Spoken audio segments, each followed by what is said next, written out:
Imagine uma empresa que faliu há mais de uma década. Uma gigante que sumiu dos céus e virou apenas fumaça e nostalgia na mente dos brasileiros. Agora, imagine que essa mesma empresa, mesmo estando tecnicamente morta, acaba de movimentar uma verdadeira fortuna de 3 bilhões de reais nos tribunais mais importantes do país. É exatamente isso que está acontecendo agora. A Varig, a maior companhia aérea que o Brasil já teve, virou o prêmio principal de uma guerra secreta e implacável nos bastidores do poder. De um lado, um dos bancos mais poderosos da América Latina. Do outro, milhares de idosos aposentados que perderam tudo. E no meio desse fogo cruzado, o próprio governo federal tentando trancar o cofre. Se você achava que a história da Varig tinha acabado em 2010, prepare-se.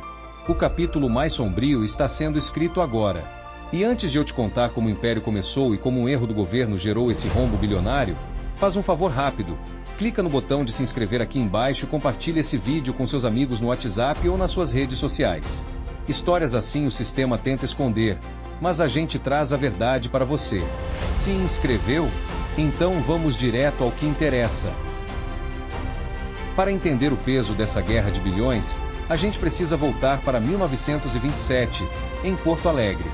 Foi ali que o imigrante alemão Otto Ernst Meyer fundou a aviação aérea rio-grandense, a Varig.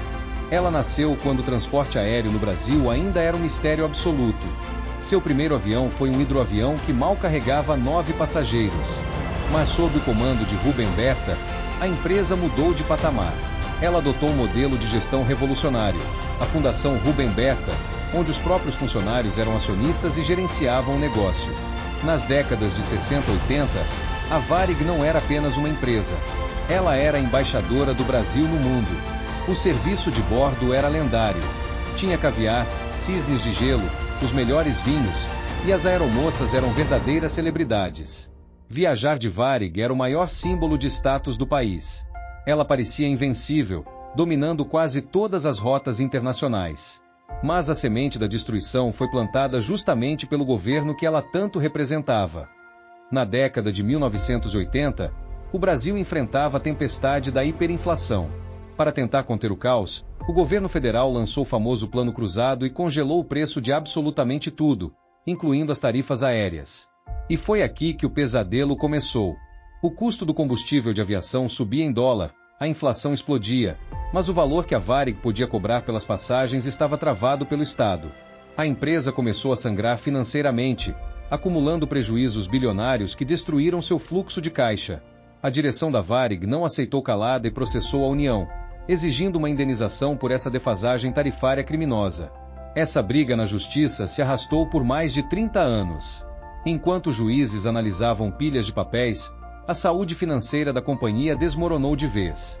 Nos anos 90 e 2000, com a abertura do mercado para concorrentes mais eficientes e uma dívida que passava dos 7 bilhões de reais, a gigante perdeu altitude. Em 2005 veio a recuperação judicial e, em 2010, o decreto definitivo de falência. A Varig tinha morrido, mas a sua herança maldita estava apenas começando a ganhar vida. Mais de 30 anos depois do Plano Cruzado, a justiça finalmente deu o veredito final. O governo perdeu a ação e foi obrigado a pagar a indenização. Em julho, a União depositou um precatório bilionário de 4 bilhões e 700 milhões de reais na conta da Varig Velha, a massa falida da empresa.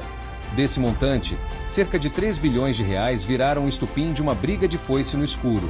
Aproveitando esse gancho impressionante, se você quer ver mais investigações como essa e apoiar o jornalismo independente no YouTube, não esquece de deixar o seu gostei, se inscrever no canal e compartilhar o link desse vídeo nos seus grupos de amigos. Isso ajuda o algoritmo a espalhar a verdade para mais pessoas. E quem são as partes que querem colocar a mão nessa dinheirama? De um lado estão as maiores vítimas da falência, o Aeros, que é o fundo de pensão dos ex-trabalhadores da Varig. Quando a companhia quebrou, o fundo quebrou junto, deixando mais de 15 mil pilotos, comissários e mecânicos sem suas aposentadorias. Para essas famílias, esse dinheiro é uma questão de sobrevivência. Só que do outro lado do ringue, apareceu um gigante do mercado financeiro, o Fundo FIDC Precatórios Brasil, administrado pelo banco BTG Pactual. De forma totalmente legal, o BTG comprou no passado os créditos de outros credores da massa falida e agora reivindica sua parte legítima na divisão. O Tribunal de Justiça do Rio de Janeiro chegou a autorizar a divisão desse dinheiro entre o Aerus e o fundo do BTG. Mas o governo resolveu dar um checkmate. Quando parecia que o dinheiro finalmente seria liberado para pagar quem esperava 15 anos, a Procuradoria-Geral da Fazenda Nacional entrou na jogada com os dois pés na porta. O argumento do governo é uma jogada fria e calculada. Tudo bem, a União deve 3 bilhões para a Varig por causa do Plano Cruzado. Só que a Varig deve mais de 10 bilhões de reais em impostos atrasados para nós. O governo quer aplicar uma compensação, ou seja, reter os 3 bilhões para bater a dívida tributária que a Varig deixou para trás. E se vencer essa batalha nos tribunais superiores em Brasília, o dinheiro não vai para o BTG e, pior ainda, não vai para os idosos do Fundo Aerus. Vira um bloqueio permanente, onde a fortuna fica mofando em uma conta judicial enquanto as pessoas que dedicaram suas vidas à aviação continuam envelhecendo e partindo sem receber um único centavo. A Varig morreu oficialmente em 2010, mas o seu fantasma bilionário continua voando alto e mostrando as vísceras de como funcionam o poder, o dinheiro e a justiça no Brasil. E você, o que acha que deveria ser feito? Esse dinheiro deveria ir direto para os idosos do fundo de pensão, para o banco que comprou os créditos de forma legal, ou deve voltar para os cofres do governo para bater os impostos atrasados? Deixe a sua opinião aqui embaixo nos comentários. O seu ponto de vista é muito importante para nós. Muito obrigado por assistir até aqui. Clique no botão de curtir, verifique sua inscrição no canal e até o próximo vídeo investigativo.